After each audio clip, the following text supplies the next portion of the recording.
అనకాపల్లి జిల్లా అణుకులో హోంమంత్రి అనిత పర్యటించారు. ఈ సందర్భంగా అణుకు గిరిజనులు హోంమంత్రి అనితకు ఘన స్వాగతం పలికారు. గ్రామంలో పరిదేశమ్మ తల్లిని దర్శించుకున్నారు. అనంతరం గిరిజనులతో కలిసి కుటుంబ సమేతంగా కనుమ పండుగ వేడుకల్లో పాల్గొన్నారు. గతంలో రోడ్డు సౌకర్యం లేక అనేక ఇబ్బందులు పడ్డామని, ప్రాణాలు కూడా కోల్పోయామని గిరిజనులు గుర్తు చేసుకుని భావోద్వేగానికి లోనయ్యారు.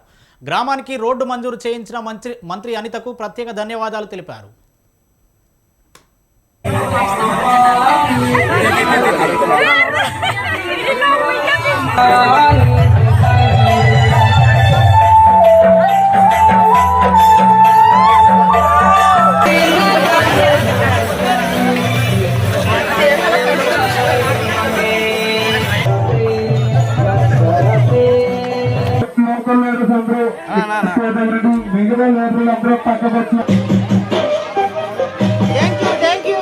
చెప్పండి.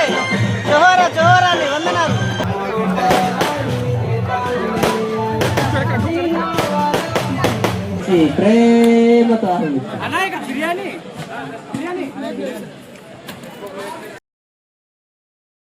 అది రోడ్డుకి సుమారుగా ఒక 7 కిలోమీటర్ల దూరంలో మొన్నటి వరకు కూడా, అంటే లాస్ట్ మేము గవర్నమెంట్లో ఉండేటప్పుడు ఒక మట్టి రోడ్డు వేసుకున్నాము. అప్పుడులో 3 crores పెట్టి రోడ్డు శాంక్షన్ చేసిన లాస్ట్ గవర్నమెంట్ వైఎస్ఆర్సీపీ గవర్నమెంట్లో కనీసం రోడ్డు కూడా వేసిన పాపాన పోలే.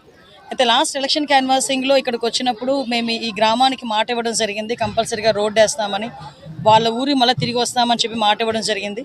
ఆ మాటలో భాగంగానే, ఆ మాట నిలబెట్టుకోవడంలో భాగంగానే ఈరోజు సంక్రాంతి కనుమ పండుగ రోజు ఈ గ్రామస్తులతో కలిపి కనుమ పండుగ జరుపుకోవాలనే ఉద్దేశంతో ఈరోజు ఇక్కడికి ఎన్డీఏ కూటమి సభ్యులను అందరం కూడా మా ఇళ్లలో ఉన్న పండుగ కూడా పక్కన పెట్టి ఈరోజు ఎన్డీఏ కూటమి తరపున ఇక్కడికి వచ్చి వీళ్ళందరితోని కూడా, ఈ గిరిజనులందరితోని కూడా ఈ మంచి కార్యక్రమంలో పాల్పంచుకునే ఒక మంచి అవకాశం వచ్చింది.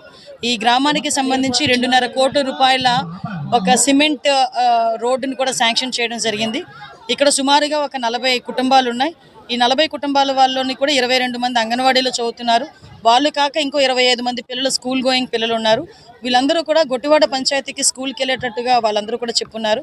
అయితే వాళ్ళందరికీ కూడా ఇక్కడ స్కూల్ సదుపాయం, అదేవిధంగా రోడ్డు సదుపాయం, ముఖ్యంగా ఇక్కడ సెల్ టవర్ కూడా లేదు, వాళ్ళందరూ కూడా చెప్పున్నారు.